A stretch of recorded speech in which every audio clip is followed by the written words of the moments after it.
Hi, my name is Rebecca Hartkoff-Schloss, and I'm an associate professor of Atlantic World History at Texas A&M University. What that means, Atlantic World History, is that when I'm asking questions of the historical past, 18th or 19th centuries, rather than thinking about things confined just to one nation state, like France or Great Britain, I consider how connections around the Atlantic world basin and the movement of peoples and things and ideas influence and shape those historical events. I'm going to use an Atlantic world history approach today in my discussion of colonial society in a revolutionary era. So, on to the slides. I'm going to use this Atlantic world history approach in my lecture on French missionaries and state building in New France. Late one night in 1635, Marie de l'Incarnation, a young widow who had recently joined the Ursuline Order of Nuns in Tours, France, had a vision. She dreamed that she was walking hand in hand with a laywoman into a vast silent landscape with mountains, valleys, and fog. When she described the dream to her Jesuit director the next day, he identified the land she'd seen as Canada, the home of New France, and the recent focus of the Jesuit priests' mission efforts in North America. After reading some of the Jesuit relations, as they were called, which members of the Society of Jesus were sending back each year from the missions of New France, Marie de l'Incarnation wrote that she yearned to convert what she called the savages who lived in Canada. This was a goal that she believed God later sanctioned when one day during her daily prayers in 1636, she heard God tell her, quote, "You must go there and make a house for Jesus and Mary," end quote. 4 years later, on May 4th, 1639, Marie de l'Incarnation set sail from Europe to establish a convent school in Quebec for Indigenous and ultimately French European girls. She was accompanied by Madeleine de la Peltrie, a nobleman's widow who funded the trip, 3 other Ursuline nuns, 3 nuns from the religious order of the Hospitaliers, who planned to open a hospital in Quebec, and 2 Jesuit fathers. Those Jesuit fathers would join their fellow priests in New France, working to convert the Indigenous population through their chapel and school in Quebec, and later their permanent mission villages among the Montagnais and the Algonquins at nearby Sillery, the Hurons at Sainte-Marie near Lake Huron, and the Iroquois in what is now upstate New York. For the next 30 years, until her death in 1670, Marie de l'Incarnation worked in tandem with priests of the Jesuit order and others to convert New France's indigenous population to Christianity. These missionaries played important roles in what scholars sometimes talk about as the 3 G's of colonization. That is, spreading the gospel, God, but also creating alliances with local Amerindian groups in order to secure a prosperous fur trade, gold, and finally, civilizing both indigenous peoples and European settlers to consolidate the power of the newly emerging French Empire and to reflect French might, glory.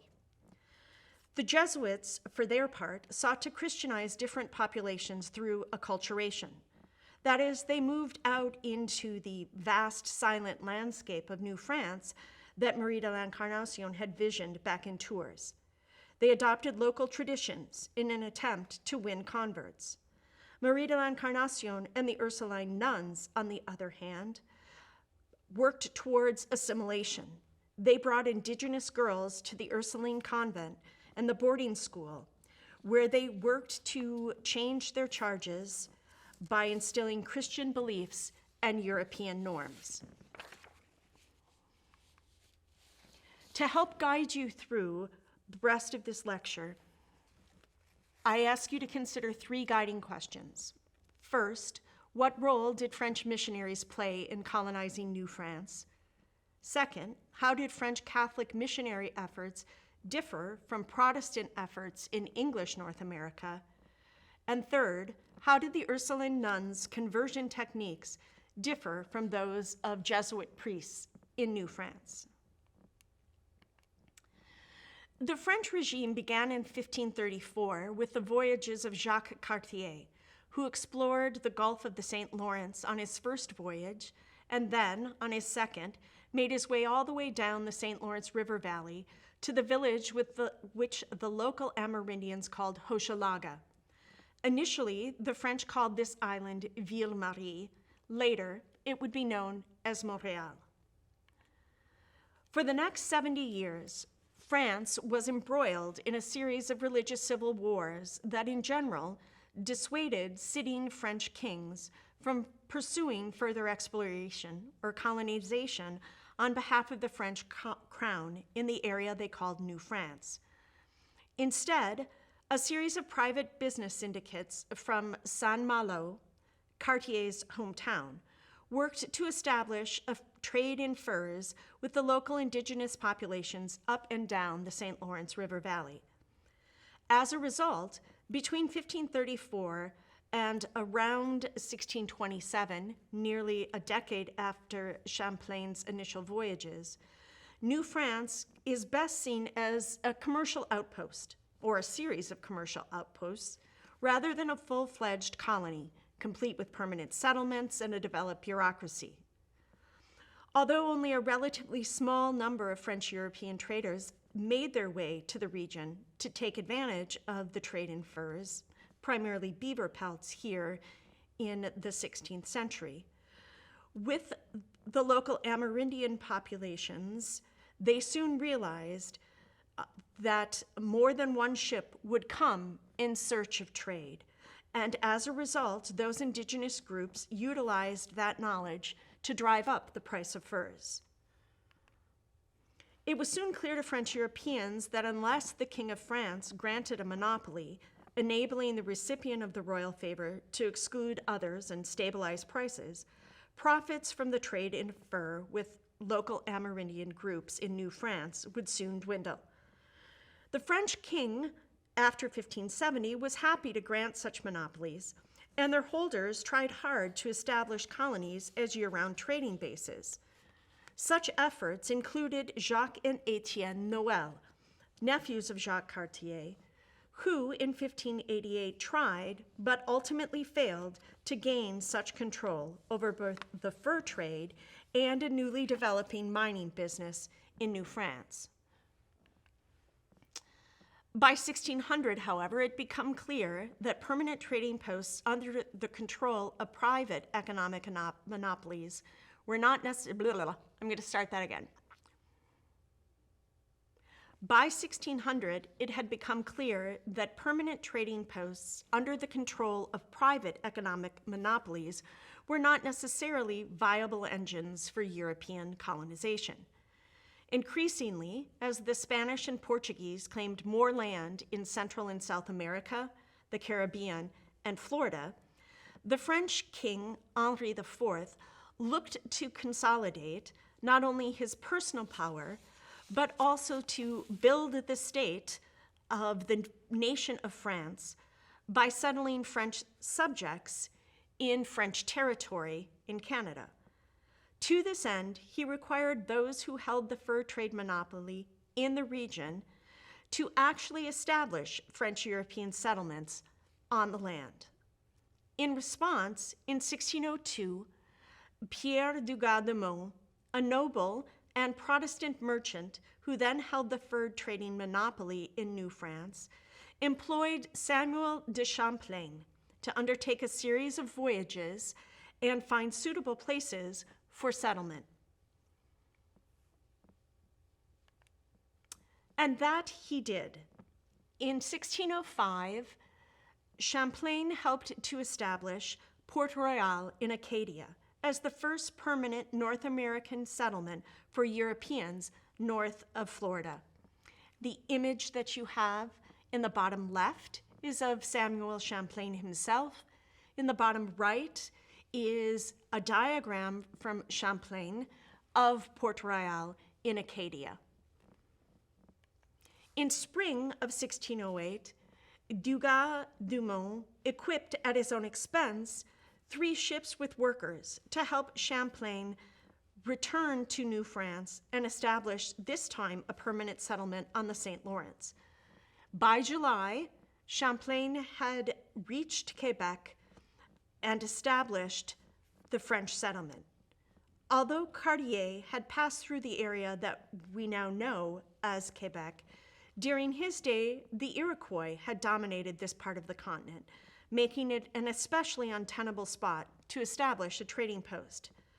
By the time Champlain came through, however, the Iroquois had long since moved to the south, to the Mohawk River and the lands south of Lake Ontario, leaving what they called Stadacona, or the straits where the river narrows, open for the French Europeans to establish Quebec.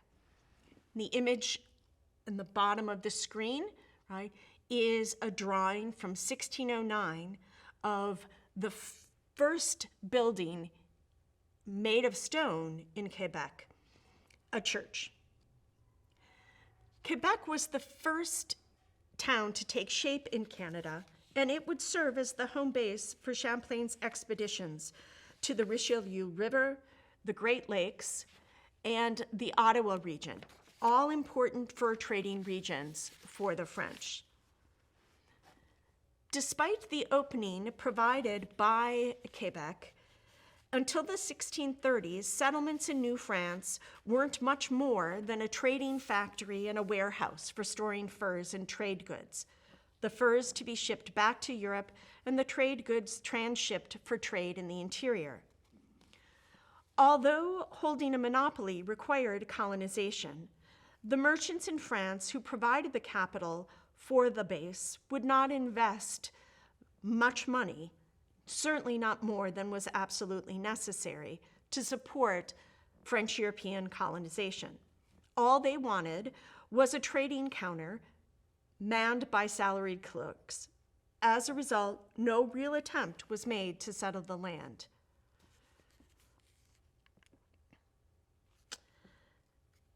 As a consequence, prior to 1630, the number of French Europeans in Canada was actually less than 100. King Henry IV was nonetheless keen to control the land and the individuals on it, and merchants were interested in maximizing their profits from the fur trade. As the French Europeans, and especially Champlain, understood from previous experiences, Quebec and the colony itself, however, could only prosper if they maintained good relations with their indigenous trading nations. The French, after all, were far more dependent on the Algonquians and the Hurons than these groups were on them. As a result, French Europeans had to acquire all manner of specialized knowledge, how to manufacture and use things like snowshoes or toboggans and canoes, in order to survive, let alone thrive, in the Canadian environment. Male and female religious orders, missionaries as they were more broadly known, became critical partners with the Crown in cementing relationships with local indigenous communities in New France. The Jesuits, or the Society of Jesus as they were sometimes called, helped the French initially pursue a process of acculturation rather than assimilation in their relationships with indigenous peoples. This meant establishing missions within the interior and living with the vastly different indigenous groups in the region. It also meant mastering their native languages and using those languages when communicating Christian teachings. Finally, it meant working to understand different indigenous mores and values. Through such an approach, the Jesuits believed, they had a better chance of bringing Christianity, and especially an increasingly important Catholicism, to these so-called savages. The French crown, for its part, hoped that treating the Amerindian populations not as inferiors or subordinates, but rather as commercial partners and social equals, would also strengthen economic alliances and solidify France's claims to its North American territories. The maps on this slide, right, show the complexity of the language groups here in the St. Lawrence Valley, as well as the vast number of independent indigenous groups, both north and south, right, of the St. Lawrence.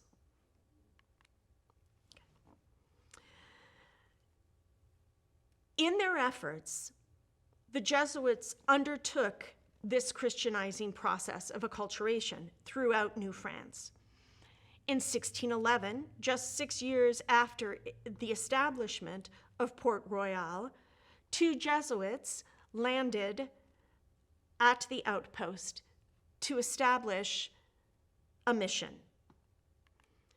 In 1615, 4 members of what was known as the Recollect Order of the Minor Friars also went to Canada and, assisted by the Jesuits, undertook the task of Christianization. After arriving at Quebec, 2 of those friars headed to the region of the Algonquian, and 2 more into the interior to what was known as Georgian Bay, where the Huron, also known as the Wendat, were most powerful. It would be the Algonquians and the Wendats who would be the closest allies of the French during this period and into the middle of the 17th century. After these early missions failed, in 1625, the Jesuits moved their center of operations to the banks of the St. Lawrence River near Quebec. In 1627, under King Louis XIII and his new advisor, Cardinal Richelieu, the French crown's approach to its North American holdings changed. Instead of granting private investors a monopoly and encouraging French-European settlement, on that date, the Crown developed a new vehicle for colonization and populating New France. That new vehicle was known as the Company of 100 Associates, or the Company of New France. This new combined private state company was intended to increase the power of the French monarchy by helping to quickly populate French territory and thus create a buffer against the increased English colonization taking place on the North American seaboard in the first part of the 17th century. The Company of New France had over 100 shareholders, each subscribing significant sums to join, and the king included 12 titles of nobility to be distributed among the shareholders as motivation for their efforts. The company charter also granted the company title and monopoly on all lands from Newfoundland to Lake Huron, lands claimed by France, and required the usual monopoly on trade. It also carried with it an obligation to settle at least 200 Roman Catholic European settlers per year, and a total of 4,000 by 1643. Although the company never came close to reaching this goal, by 1640, New France's French-European population, called the Souls, had increased to 355.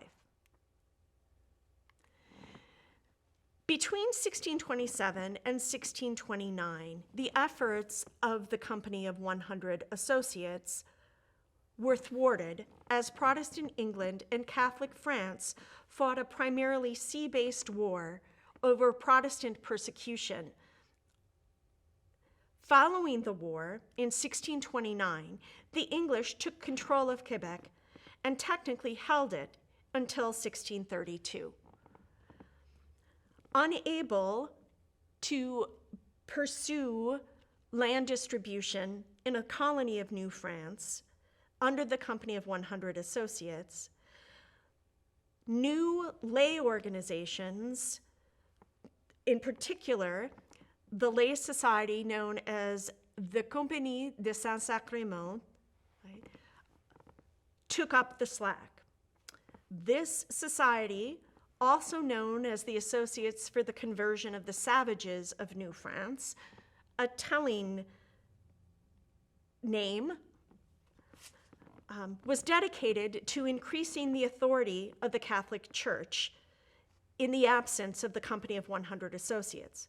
And its membership was made up of men of great piety, supposedly, but primarily their qualifications for membership were their great wealth or political power.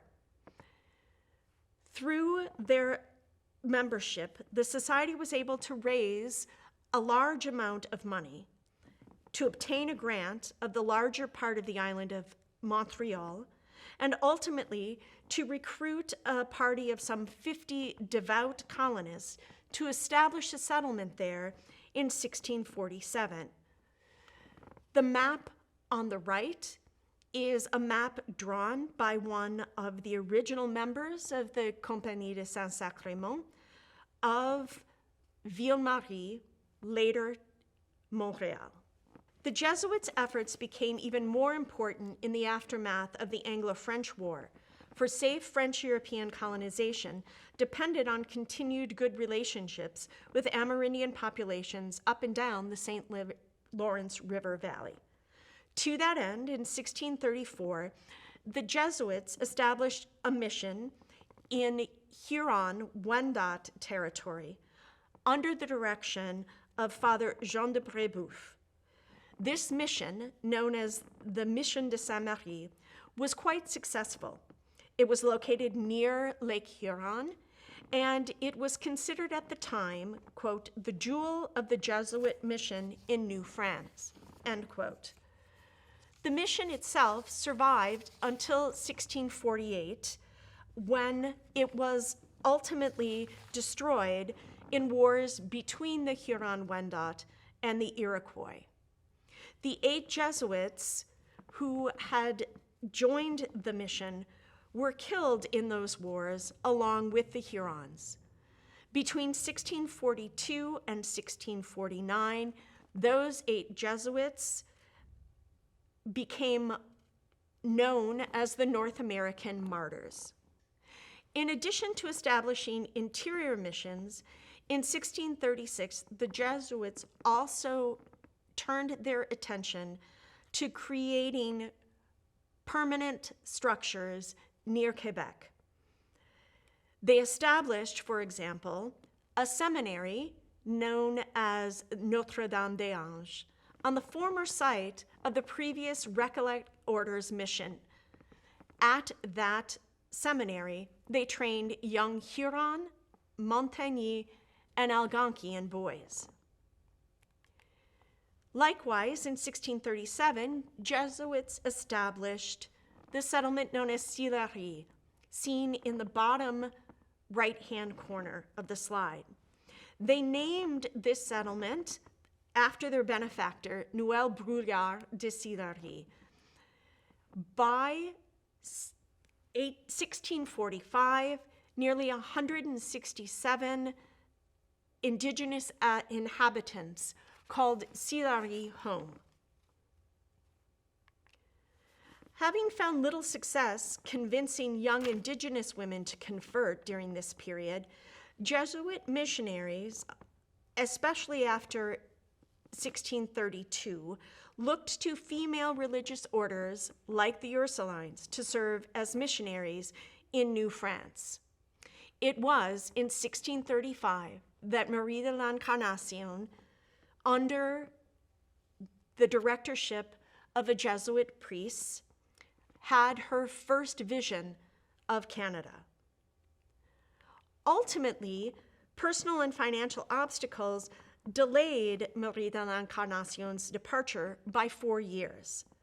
Over this time, however, she maintained a continuous correspondence with Jesuits in Quebec, who were supportive of a female religious presence, hoping that it would facilitate the Christianization of Huron women in particular. Finally, in 1639, Marie de l'Incarnation secured funds from Madeleine de la Peltrie, a nobleman's widow, to establish an Ursuline convent and girls' school in Quebec. She set sail with de la Patrie, 6 other nuns, and 2 Jesuit fathers early that year, and arrived in 1639. For the first 3 years, Marie de l'Incarnation and the Ursuline nuns under her care rented a brick house in what became known as the Lower Town of Quebec. In 1642, after securing adequate supplies and additional funds, the Ursulines moved into a new stone monastery in Upper Town. That monastery began accepting Indigenous girls at a convent boarding school in 1642. And that boarding school can still be seen today, the front portico, in Upper Town, Quebec. An image of that portico is in the bottom right-hand corner of your slide. At that convent, Marie de l'Incarnation, I'm gonna start again. At that convent, Marie de l'Incarnation zealously dedicated herself to educating Indigenous girls. For the entirety of her stay, Marie de l'Incarnation worked to assimilate Amerindian girls, who she called filles sauvages, as well as European girls, to French norms. That is, the education that the Ursulines provided was designed to make Indigenous girls give up their nomadic lifestyle, adopt the Catholic faith, and start wearing French-style clothing. The purpose of this education was to get the girls to abandon that original culture and become perfect prospective brides for French European men who were moving to New France in increasing numbers.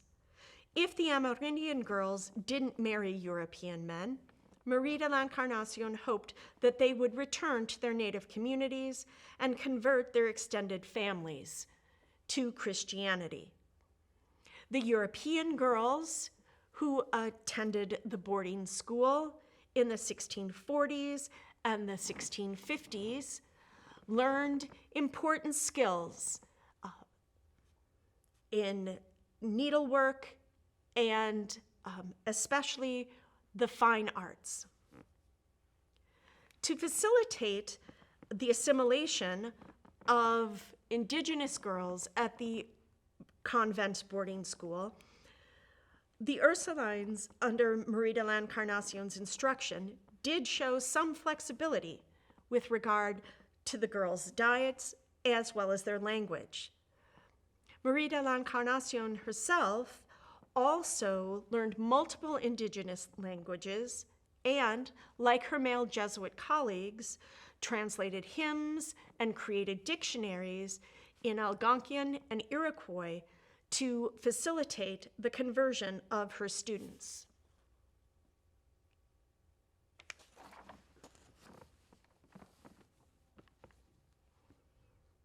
Okay, we're going to stop there. Okay. Huh. Oops. Oh, there it is. Oh, there it, I'm sorry. I couldn't get it to move. Okay, I was like, that's not the end, but that's okay. Okay, I'll just pick up in a minute. Here, I've got like literally two slides. Okay.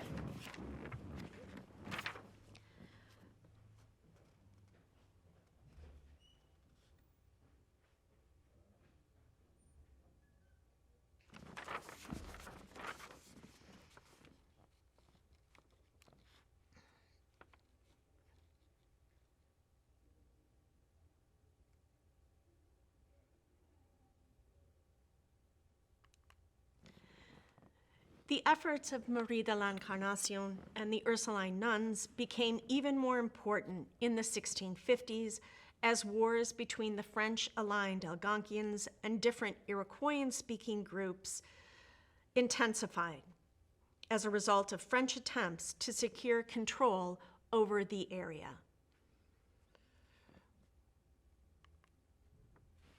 In 1654, the Jesuits started establishing missions among the Iroquois. In 1656, for example, they established Sainte-Marie de Ganeta, originally known as St. Mary's of Ganata, as a new mission among the Onondaga, an Iroquoian-speaking group. Far more than Catholic outposts, however, these missions served as a home base for French European men and soldiers who were sent to secure the region for the French crown, which had gone to war with the Mohawk, an Iroquois-speaking group near Quebec in the early 1650s. Increasingly, through the 1650s and 1660s, those Jesuit missions amongst the Iroquois, as well as those established amongst the Algonquian and the Hurons, along with the Ursuline convent at Quebec, right, increasingly provided temporary refuge for a number of displaced Amerindians who were fleeing war and violence in their natal lands in upstate New York. By 1669, the Jesuits had missions among all 5 Iroquois nations. In part, those missions were imposed by French attacks against those villages. The map on the right of the screen, right, was drawn by a Jesuit missionary and shows the location not only of missions amongst the 5 nations of the Iroquois as they were known, but also missions that the Jesuits had established previously near Quebec and Lake Huron. In that same year, Marie de l'Incarnation, in 1669, finally acknowledged that her efforts to convert Indigenous girls to French Catholicism and European Moors had failed. As a result, from then on, the Ursuline order shifted their focus. Rather than concentrating on educating and Christianizing Indigenous girls, they shifted to educating the daughters of French colonists instead. As the story of Marie de l'Incarnation and the Ursuline nuns in Quebec, as well as the multiple missions established by Jesuit priests, demonstrates, missionaries played an incredibly important role in colonizing New France. Not only did they work to bring God to the supposed heathen, but through their efforts to create alliances with different Indigenous groups, they provided much needed economic resources, gold, to private merchants, and helped the French crown to establish a French empire in North America and build the nation of France. Glory. French Catholic missionary efforts also, as we've seen, differed in important ways from Protestant efforts at Christianization in English North America. Unlike their Protestant brethren, French Catholic priests undertook a method of acculturation rather than assimilation. Marie de l'Incarnation and the Ursuline nuns, however, brought Indigenous girls to them in Quebec and specifically worked to transform those young women into what the Ursulines deemed to be appropriate French brides. That difference, Jesuit priests had hoped, might bring more women from Amerindian groups to the light of Christ. As Marie de l'Incarnation herself admitted, ultimately, neither assimilation nor acculturation brought female converts in large numbers into French Catholicism.